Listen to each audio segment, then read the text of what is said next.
Welcome to the Embodiment Podcast. This show is for you if you see the body as more than a brain taxi.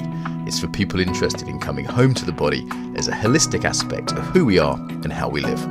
Episodes contain practical tips, exercises you can take away, and interviews with embodiment specialists from around the world. I'm your host, Mark Walsh. So on the show today, Linus Johansson. So he's joining us from Sweden. He's a physio, extremely experienced movement practitioner. He founded something called Soma Move, which I'm sure we'll hear about. What else? Lots there. I think he's gonna tell us. So welcome. Thank you, Mark. Thank you. Glad to be on your podcast. Welcome. So how did you get involved in movement? Like, what was the beginning of your journey into this? Well, so I was quite, as a child, I wasn't much into movement. I was kind of really reluctant to it and not enjoying it as the PA in school and stuff. So from the very, very beginning, it was totally off for me. So I didn't really enjoy sports, and I didn't do any sports really. And so it's much more later in life that I came into movement, and then from another angle than the old one that you get from when growing up. You kick a ball or you chase a ball or whatever you do in sports. So it probably just began as it does for all young men. It was the gym world. I got into the gym world. I wanted to start to work out, as all young men do, to change their appearance, to change the look, to get more muscles. And that's where it started from, some 15 years old. And I was into that stuff for a while, and then eventually came out of it when I realized that there was not really much to it. It was something that was really just skin deep. The old thing of that transforming your body and transforming your looks, just growing muscles, is it is really shallow in my world. And a couple of years ago, or 2009, when I moved from Stockholm, I've been living for many years, working as a personal trainer as well. I thought there's got to be something else to it. So I started to think, and I started to explore my own body and movement. And as a physiotherapist, I started to experiment with other people's body. And that's the beauty of it. When you are a physiotherapist, people come to you and then they lend you your body and they pay you to do something with it. And you don't have to tell them your agenda. You can just go like, all right, I got to test this, I got to do that, and starting to experiment with people. And of course, starting to read, starting to study, and started to write myself, because that's always been something for me that I do.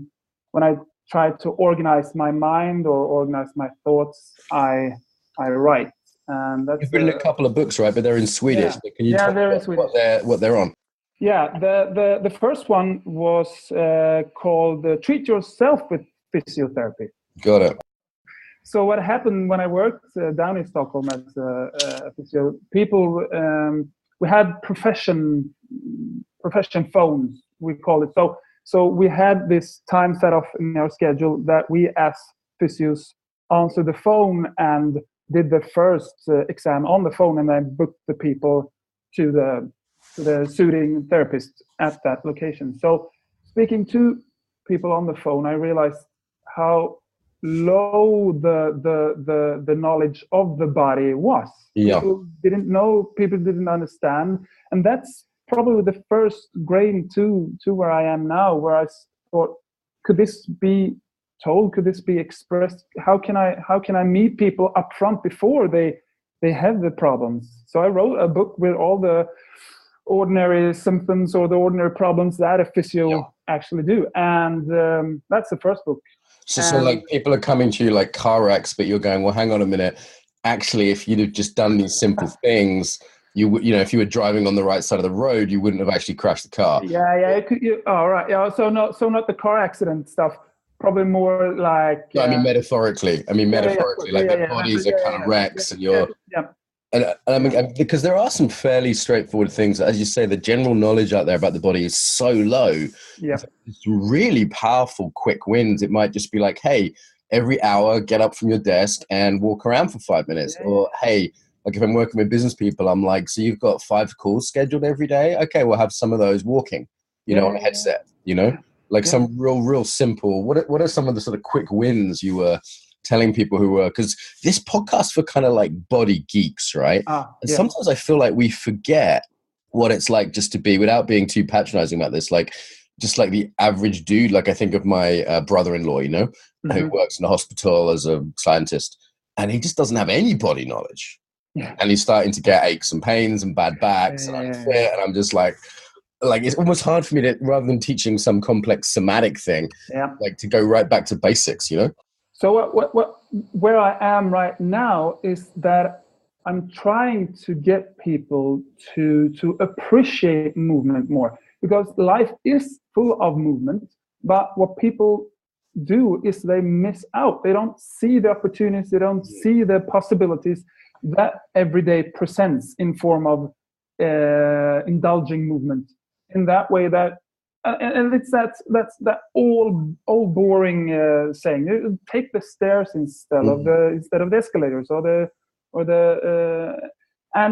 but the thing is that it's the small things. Then I'm trying to teach people that it's the small things during the day that adds up. Right. So if you can just do all these small kind of things and really get them into your system during the day, that's something, and that can be quite a lot. And each time I meet a person, I always have to, feel where are they, what's their approach to their own body and the environment they're in, and the work they are doing, and can I find those small things.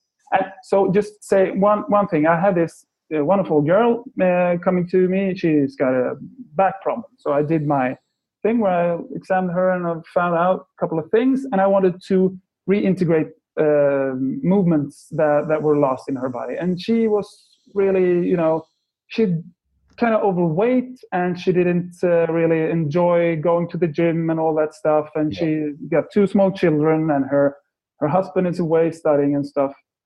But we kept talking, and she loves salsa, dancing.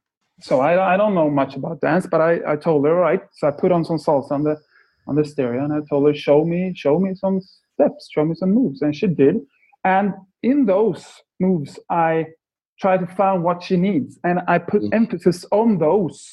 So instead of just letting her get that old thing where you got to do these physio rehab exercises. You get the sheet that you never look at afterwards and kind of forget to do after the first 2 days normally, right? Like in your pocket. So I thought, you've been dancing all your life, you love it. Put on some music on the stereo with the kids, have them dance with you in your living room, and do these kind of movements in the dance. Just 2, I believe it was external rotation on the left hip or whatever it was.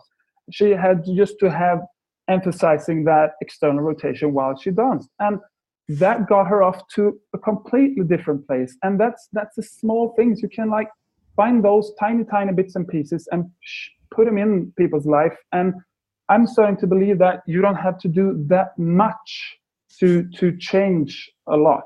But that's a fine line to walk and to find, and you need to be kind of. Well, it takes a lot of you from a therapeutic kind of way, because you got to go into their brains, and it's a lot easier to just stay in the body and press out a knot in a muscle and say, hey, come back. Yeah, because you've got to get involved in motivation and what they like doing. And that's a really, really smart strategy, isn't it? Like involving kind of, what people's lifestyles are already doing, what people really already enjoy, so it doesn't kind of feel like hard work, as it were. I want to go back to something you said, actually. You talked about, all young guys kind of wanting to improve their bodies. Yeah. And I'm not sure if that's generational or cultural, because it wasn't really true for me growing up. Can I ask how old you are? Yeah, I'm 36. Yes, you're a little bit younger than me, pretty much the same age. And as I was growing up, it was like I was growing up in a kind of rural area. Maybe I was kind of body image conscious, to say London or Stockholm. I know Stockholm's pretty kind of, image conscious. And there's also that strong Scandinavian tradition, isn't there, of strength training. There's a big kind of tradition of that. Yeah. Really, modern yoga kind of comes from Scandinavian strength training, as far as I can tell. And, for me growing up, it wasn't a thing for young men to want to improve their bodies. It was just starting to become a thing. Like I had maybe one friend that did it. And then certainly by 10 years later, it's now super normal that all young men do some kind of bodybuilding, weight training. The majority, unless they're like hyper intellectual or kind of counterculture, like that's super normal now in a way that the average, say, 50-year-old yoga teacher listening to this might not realize, actually. It's the young guys saying they want to be buff, they call it, or hench, they call it. And I know Scandinavia does have this rich tradition of strength training. And on the one hand, as you say, it can be kind of empty. It can be kind of like, okay, this doesn't really change you as a person, and you still can be terribly insecure underneath it. You see these like huge insecure guys, you know? And then on the other hand, it's also a gateway into something really cool, because there's a whole generation of like young guys who are doing movement and doing body stuff. And then it's like men that can get enriched, which I think is kind of cool. So I'd love to hear you speak a bit about that, particularly as I suspect there is definitely a cultural vibe here, and we love the kind of cultural stuff on the show. Like part of this show's mission is putting people on the air who aren't American.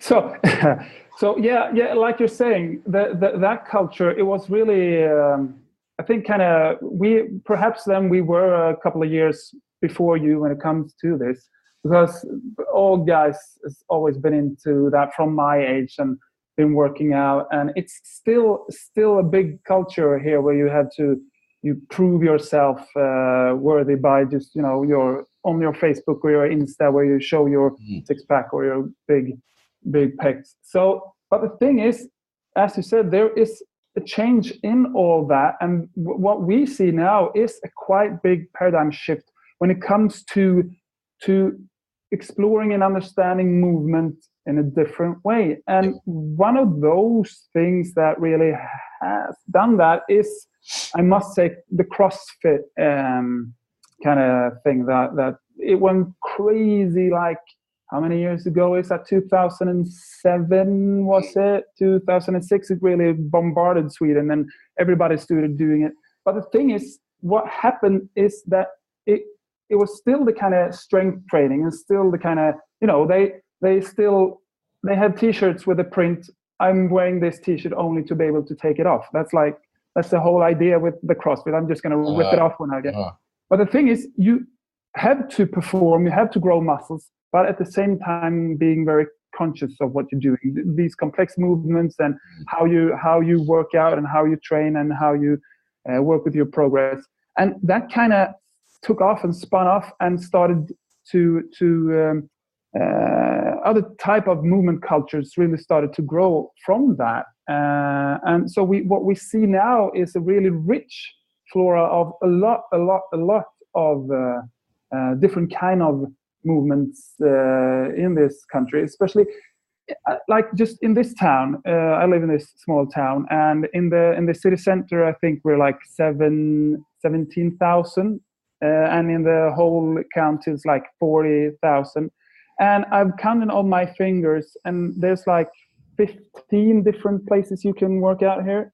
There's all from, you know, investment in health there, though, isn't there? Like in terms of, there's that healthy outdoorsy culture in the Scandi countries of kind of, you know, being outdoors and being rugged and skiing and cross-country skiing. And, you know, there's a whole culture, and healthy eating has been a thing there for a lot longer than it has in Britain. You know, it's like the home of the Rivita and all the rest of it.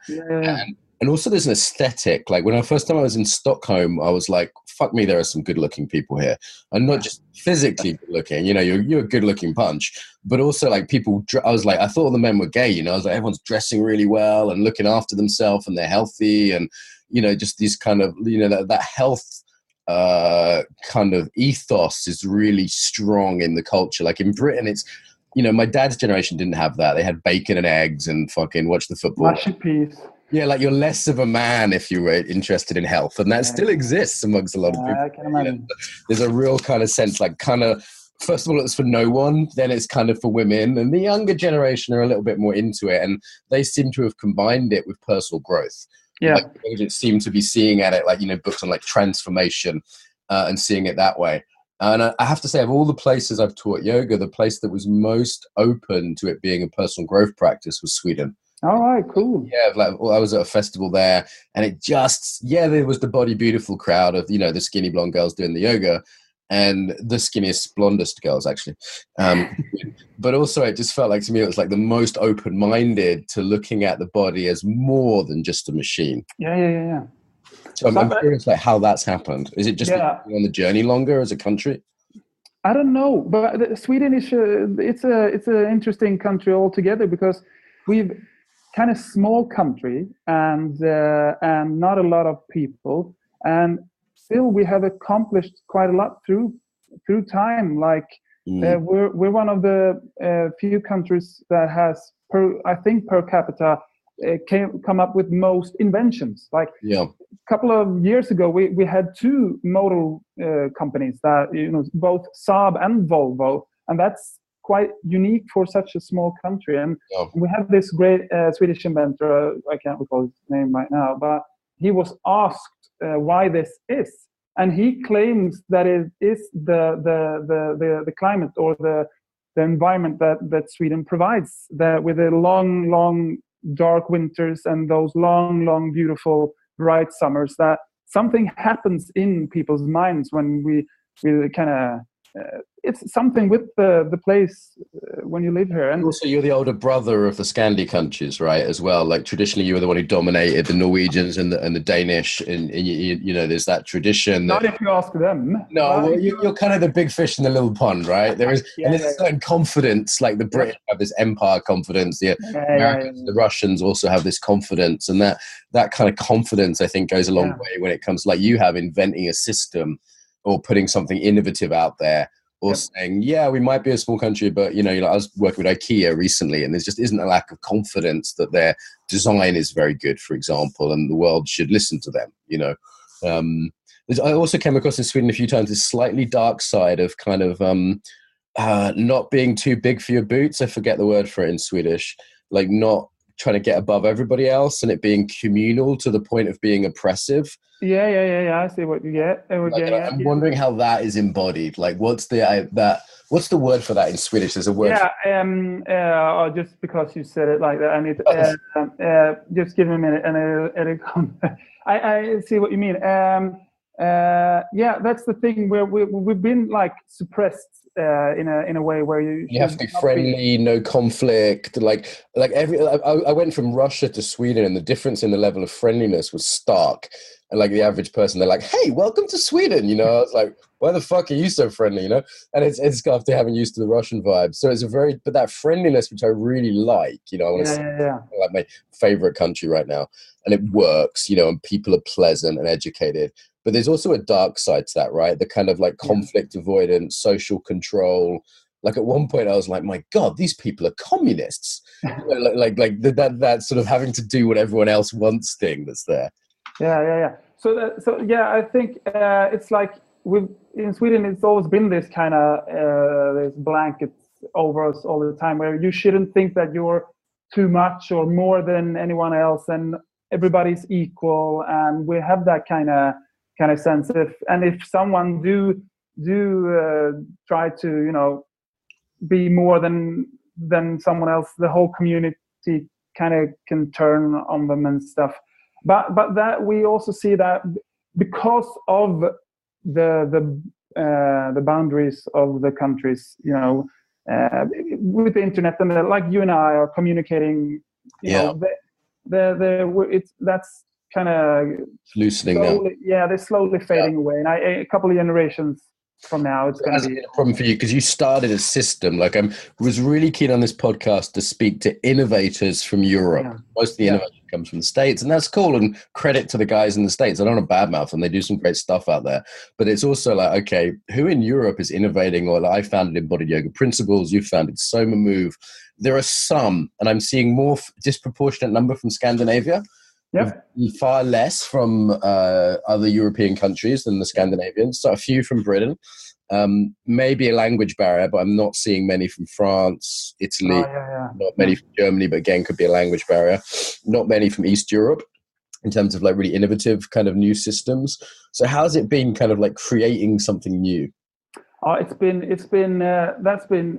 quite a journey, and that was kind of the thing for me. As I told you earlier, I was back in 2009, I started to study and experiment with my body and other people's body movement and stuff. And I was doing it in my own chamber, like, and didn't really have any much surfaces or of contacting other practitioners or letting someone in. I just wanted to do it by myself. And a couple of years later on, I was invited on a trip, like those workout trips. So we went to Turkey, and there I attended another class from a colleague of mine. She's called Cecilia.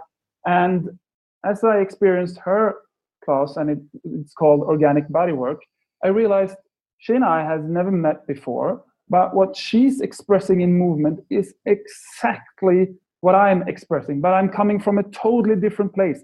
She is a yogi and a dancer, and I'm a physio squared, academic. But through my journey, I've taken myself somewhere else. And when you just take human movement to a certain point or a certain place, it doesn't matter really where you come from. We all express it the same way. And that's when I really realized that, hold on a minute, there's something here that needs to be explored. And I just came this much. I was still in my box. So I told Cecilia, hey, you and I, we need to work together. We need to explore this. And from that, I let her in my thoughts and my ideas.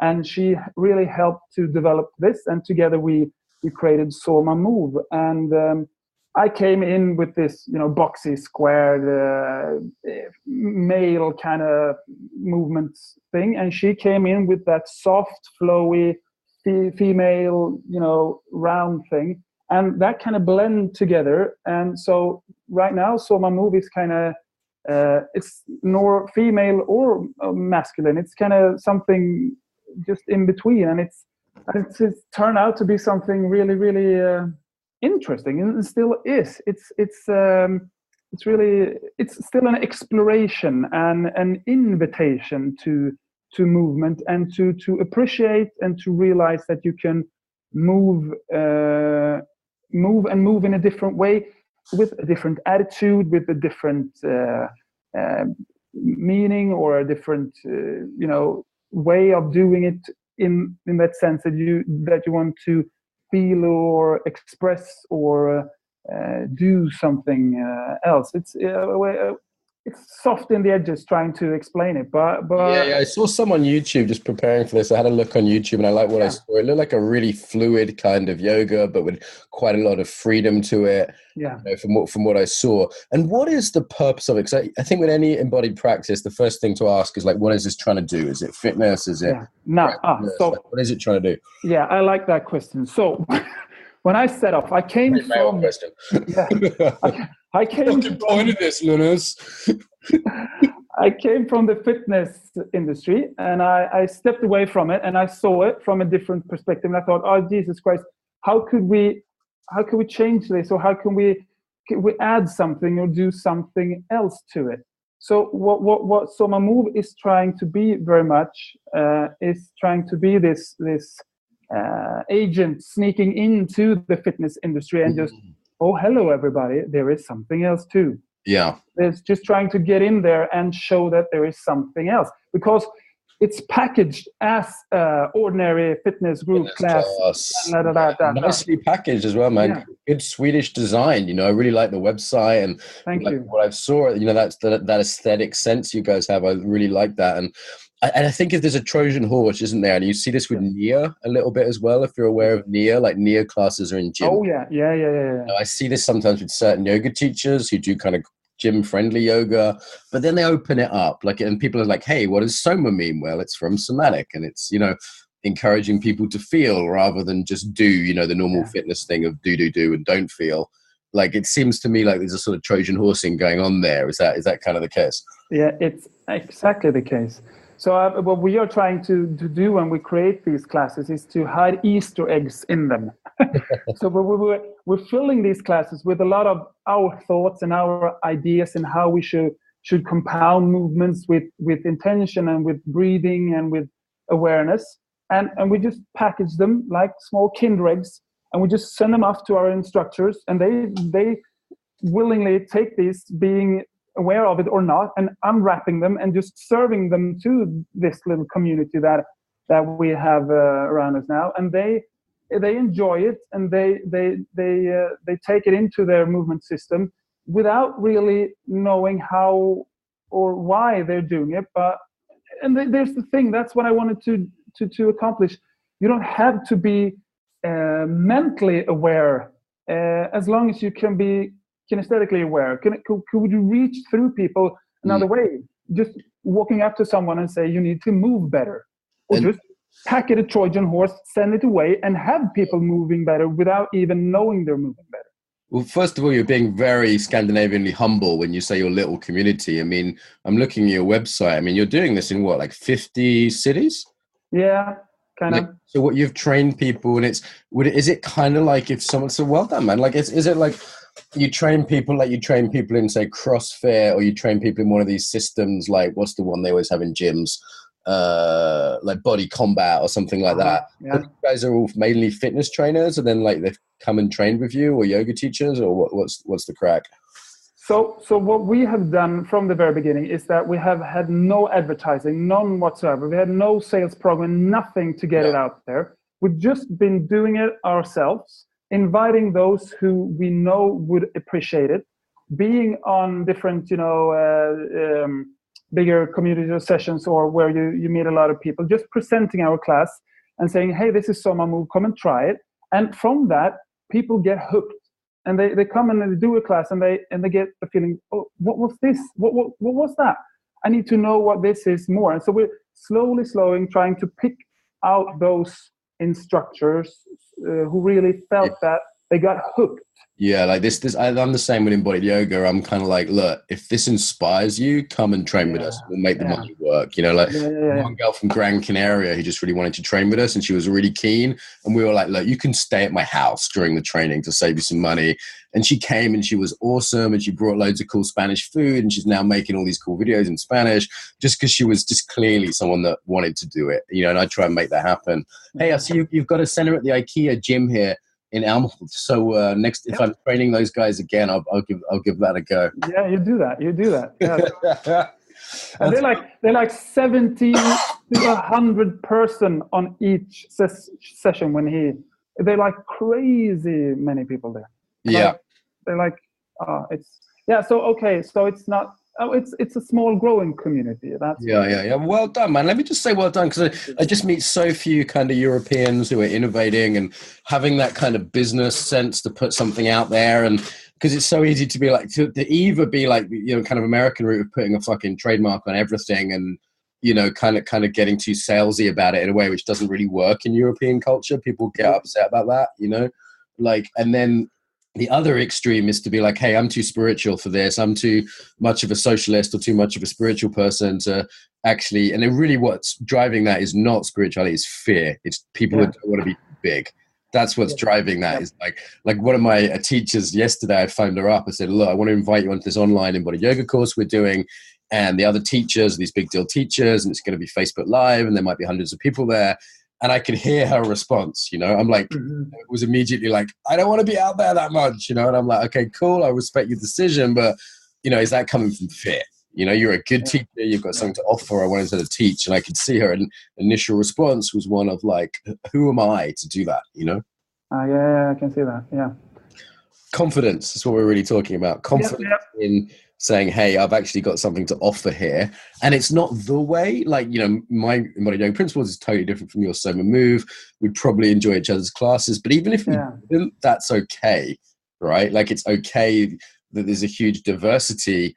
I always say, like, it's like you're not trying to marry everyone, It's you know what I mean? It's yeah, and the diversity, that's what we all need, because that's kind of in a big sense, that's always been around, and that's what taken us to wherever we are right now.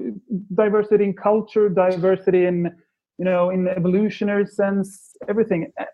As soon as everything starts to look alike and be the same, we're lost. We need this, going everywhere, exploring everything, feeling everything, and you being that and being this, and doing embodied yoga and getting kicks out of that, doing Soma Move, getting kicks out of that. Being that's the whole nature of the of humankind, to just be diverse, and we do not want to lose that, because that's one of the most beautiful things of being human. You can be diverse. Well, I think there's a cross-fertilization that's happening in the West, actually, of all these embodiment practices. Like, the reason I started using the word embodiment sort of 10, 12 years ago was because I thought, well, what Soma is also a good word for it. Like, what brings together the body-mind fields? Because there's this huge diversity. And then like one level is just like diversity, but no integration. And actually, interestingly, I think Sweden is culturally coming across this problem right now. Like this diversity of just different shit. And then like, and actually then there's like, how does it fit together? Like, how do I know to recommend this class and not that class, or what personality or what time of life, So I think there's another stage above just diversity, which we could call like pluralism or anything goes. Yeah. And then, speaking to a lot of Swedish friends, they seem both culturally, without getting too political, and in movement seem to be kind of coming to the next stage, which I'd call like integral, or kind of integrated, where it's like, okay, yeah, there is this huge field of embodiment, and it's worth having diversity within that and knowing that there's all kinds of cool stuff within that. And then, like, which of my students do I want to recommend 5 rhythms to, and which do I want to recommend karate to? They're different. Do you know what I mean? And, like, knowing their strengths. Yeah. And that's the same way when I'm working with patients. It's each time there's a different person, different story, different mind walking into my door, and the diversity of people I meet, and the way I have to approach them in different ways. And I can't do the same program and the same treatment and the same approach all the time. I have to be diverse in that sense as well. And that's the kick really to in this work I have. And I saw that we had a friend in common, Gary Carter. He's a good friend of mine. He's a neighbor, a yoga teacher of mine, 10 years. His is one of the most popular podcasts, actually. He did a podcast here. It's one of the most popular ones on the show. It's definitely in the top 5 from the stats. So I'm guessing you're into sort of myofascial stuff as well. Is that part of your picture? Yes, I am. So I met Gary Carter. We leaned over the same open body in Nottingham. Was it corpse, right? Probably a dissection, unless unless it was one of those orgies I keep hearing about. But. Yeah, no, I learned that Nottingham also goes under the title Shottingham, so it could have been for a different reason. But anyway,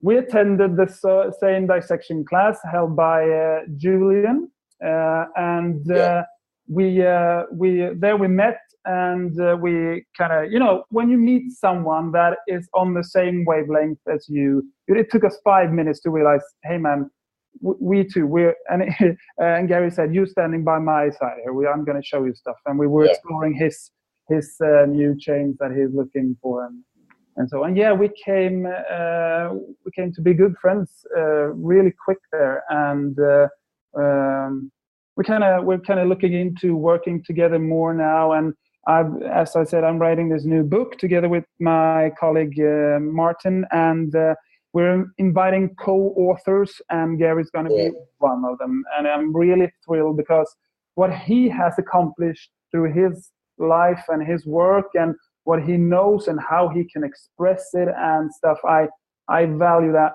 a lot. He's a really cool guy and a really great guy with a lot of knowledge and a way of showing and telling, and it's just being around him, you get drawn into him because he's such a charismatic and he's enthusiastic about what he does. He's generous, he's friendly, he's warm.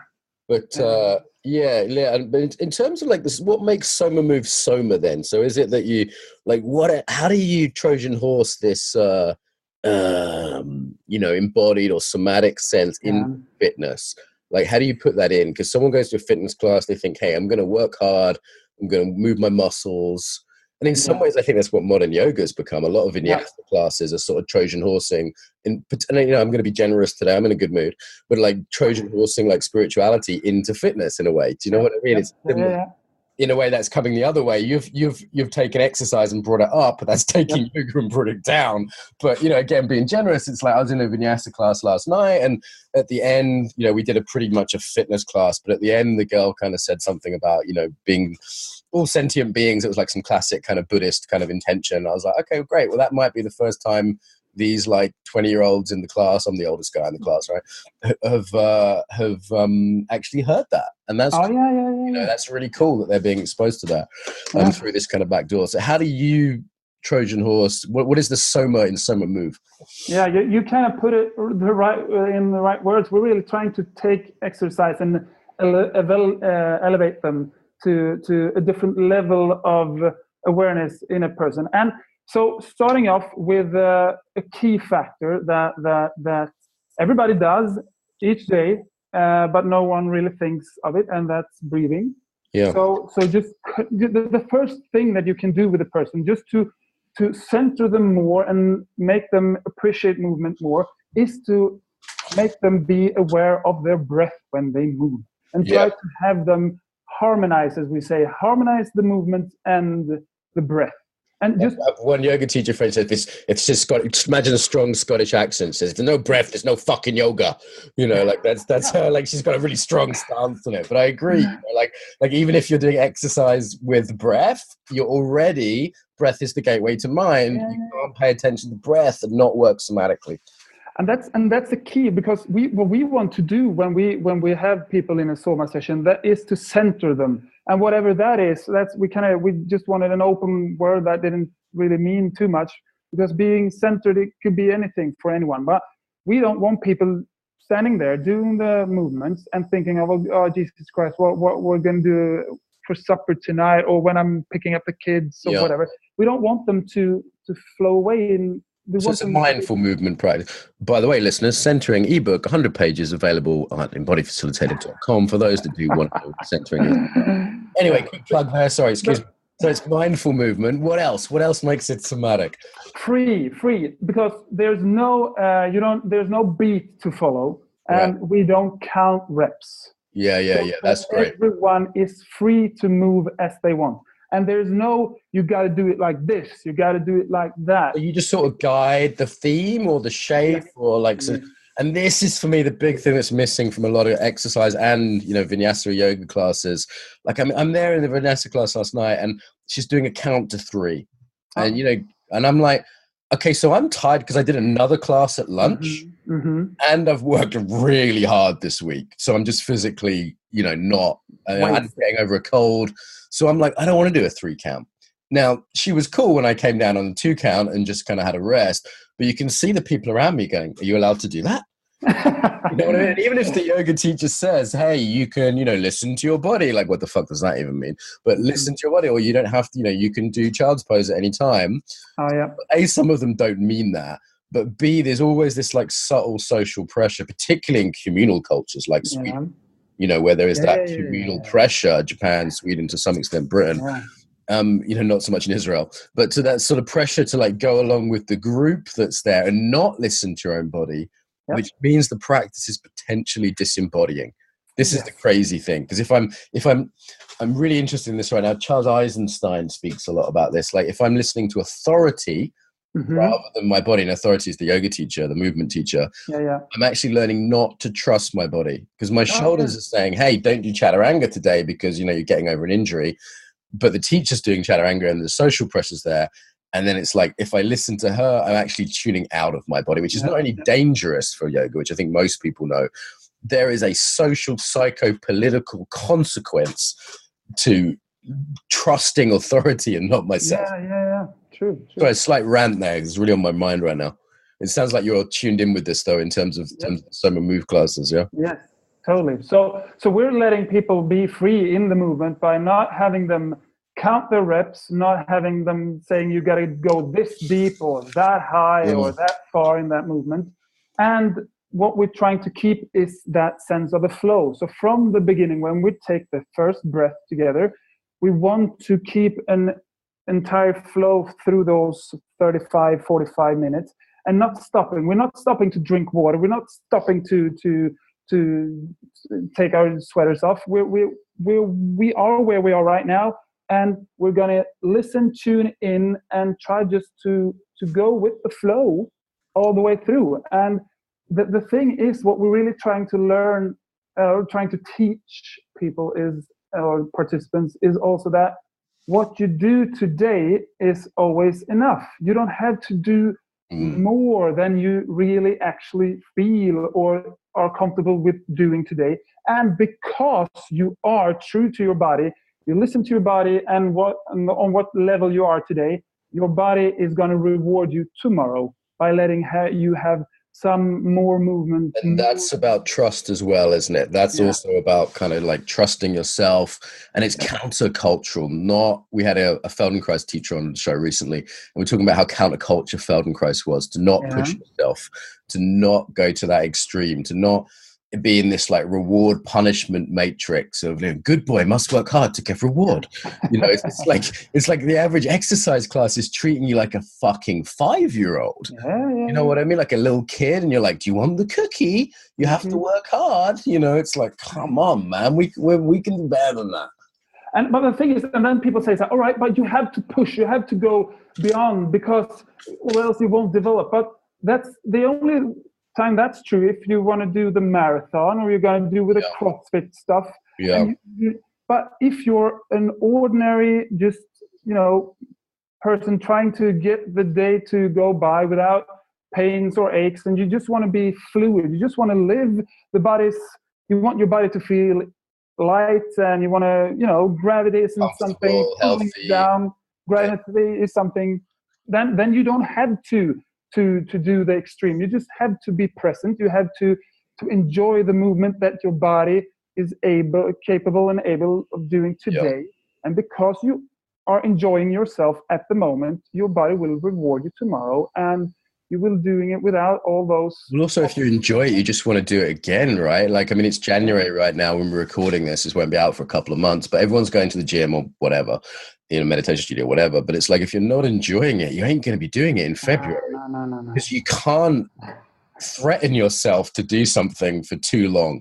You might get a month, maybe 6 weeks. Like, I don't know anyone who doesn't enjoy something can keep it up for more than that time. Do you know what I mean?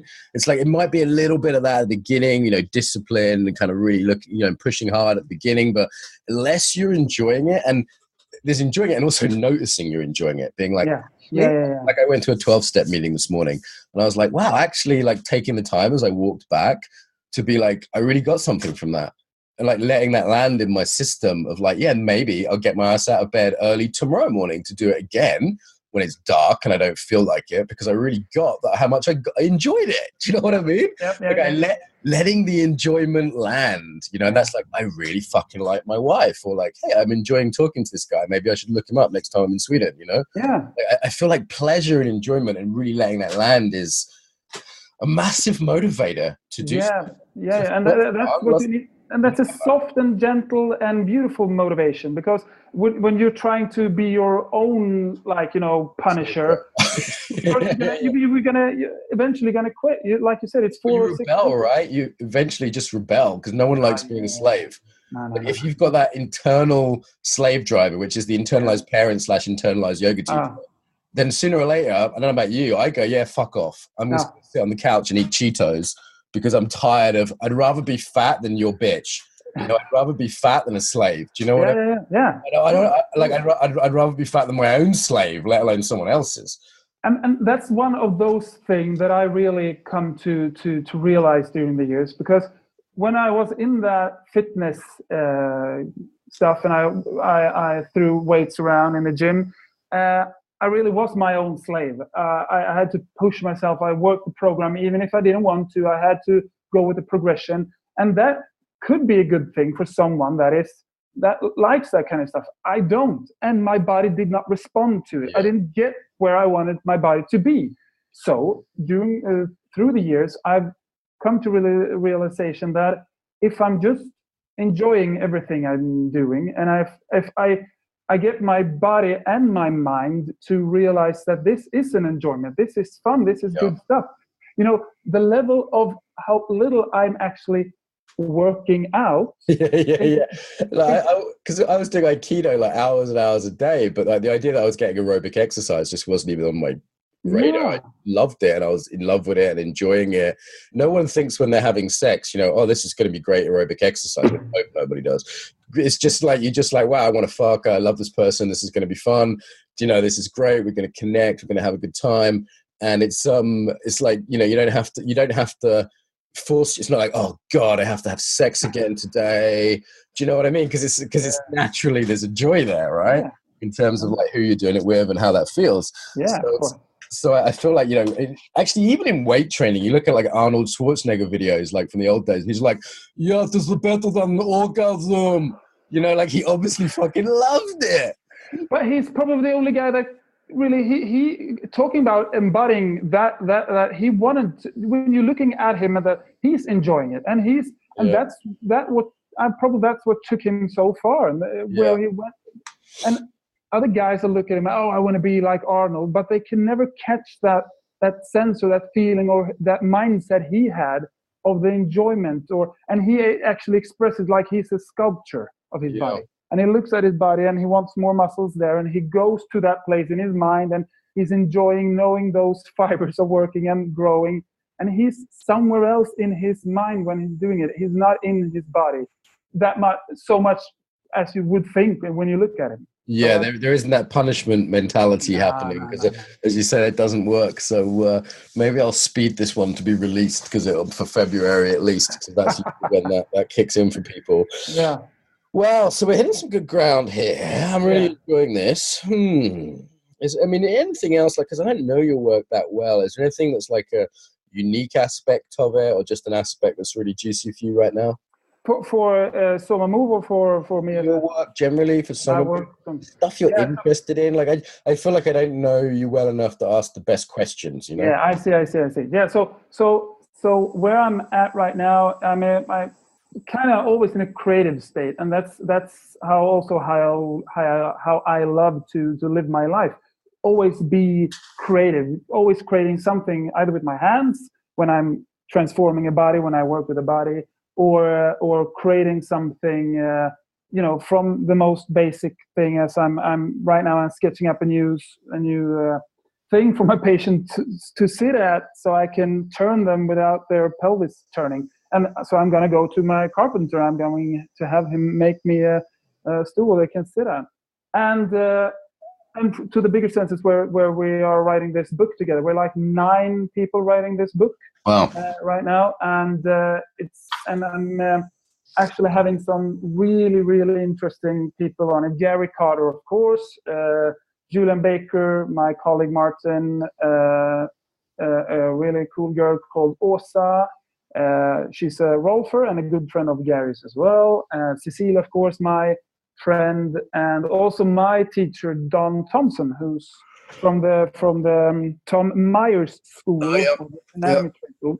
So he's my teacher, and he's also coming on and writing. So just being in that idea of enjoying myself, knowing that we're creating this book, is just, I've come to a place in life where I can be creative, not doing stuff, and still enjoy it. So I'm just enjoying the idea of this book coming out, and it's not stressing me. It's not haunting me. It's just making me feeling, full of energy and full of inspiration. And I'm really, really looking forward to compile and to build this kind of book and get all these authors to come together and their stories to lift it, and with the intention to bring this new perspective to people. So you can see that there's another way of seeing, appreciating, and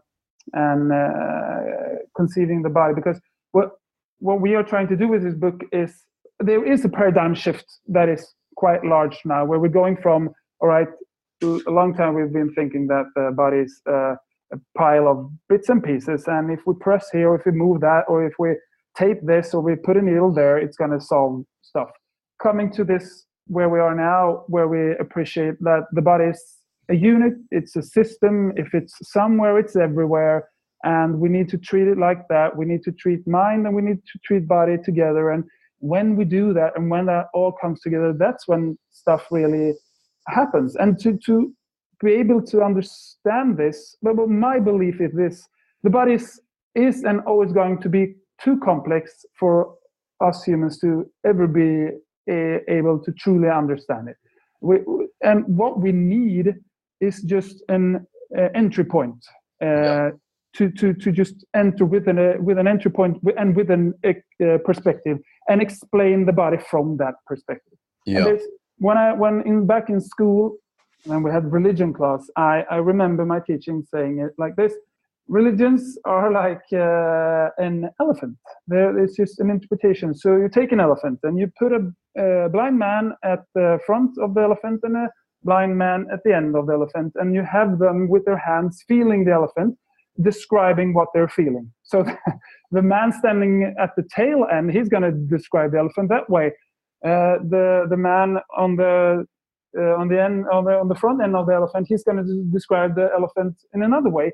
They're describing the same animal, just from different views, different perspectives. And I believe truly that the body is just like religion. You just need an entry point that you are comfortable with, that you believe in, to explain the body. Because what we need is just comfort in understanding. That's all that there is to it. So you can still believe that the body is bits and pieces, as long as you're comfortable with that. As long as you can get something out of it, you can explain the body as just energy, flowing energy with all the chakras and stuff. And that's a great way of explaining, and it has a lot to it. And you can explain it kind of the Tom Myers way, with all my fascial meridians and stuff like that. And we're doing with this book is trying to take these really cool persons, have them contribute with their stories, their perspective, and then kind of weaving a red thread through it and trying to get this, it's not too complex, but it's understandable or grabbable perspective that you can appreciate just reading it and say, oh, Jesus Christ, could it be this way? Oh, cool, man. I'm going to That's nice. That's nice. Sort of different perspectives on the body. And, that's what I try and do with the show, really, is just have people offer different perspectives, and kind of, in some ways there's humility to saying, hey, maybe this thing, the body, is actually like the divine, is kind of like too complex to really understand, but we can look at it from different angles and start getting more fuller picture.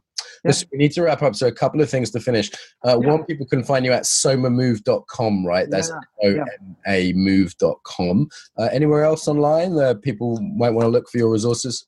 Yeah, but a lot of it's Swedish, but I got this site where you can, if you want to practice Soma Move, you can do it online, and it's called MoveDo, but with, getting a shortgood.com address isn't the easiest. So it's it's MoveDo.com. So it's like a do movement, but it's in a weird MoveDo, MoveD. Yeah, there's hardly any good .coms left. So how do I spell that? Move and then do. Yeah, move without the E. So it's MoveDo.com, yeah?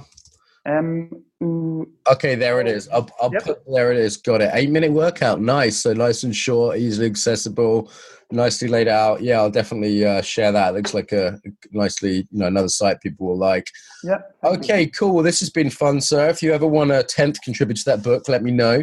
Yeah. I'm up in Sweden at the the Yoga and Dance Festival in November, so not till November.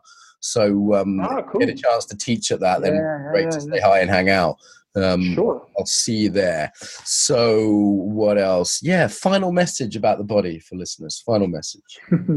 All right. Yeah. So I got one that I'm trying to get people to think, and it's kind of a fun way of saying it. So people say my body is my temple, and I think that, all right, it could be that, but what is a temple? Why do one build a temple? One build a temple to have other look at it, and other people judge it, and other people, say something about it. Instead of having your body being a temple, let it be a playground. So what's a playground made of, or made for? It's for enjoyment. So don't see your body as a temple. See it as a playground full of opportunities, swings, and it's sand pits, and it's balls, and it's whatever you want to enjoy and to move and be free in that movement. So you go into a playground, you know you're going to have fun. If you go into a temple, you don't really know what's going to happen. It's a little bit too, I mean, that image can be helpful for people, but I sometimes see this in yoga land. It's a little bit too precious, isn't it? It's a little bit too much. This is a sacred place. Yeah. I'm like, yeah, I'm going to bite your ass in a moment. So, you know what I mean? Like it's like, really, is that, you know, like there's other perspectives. So I like that. Playground. I've heard laboratory as well, to experiment on yourself, you know. You don't like that one? These are all needles isn't my thing. Listen, sir, thank you very much. This was good. Thank you. It was very nice. Thank you. If you enjoyed this episode, subscribe to get more. If you'd like to help us build the Embodied Tribe, leave a review on iTunes or share this on your social media. If you're interested in training globally, sign up to receive the newsletter at embodiedfacilitator.com. Until next time, welcome home to the body.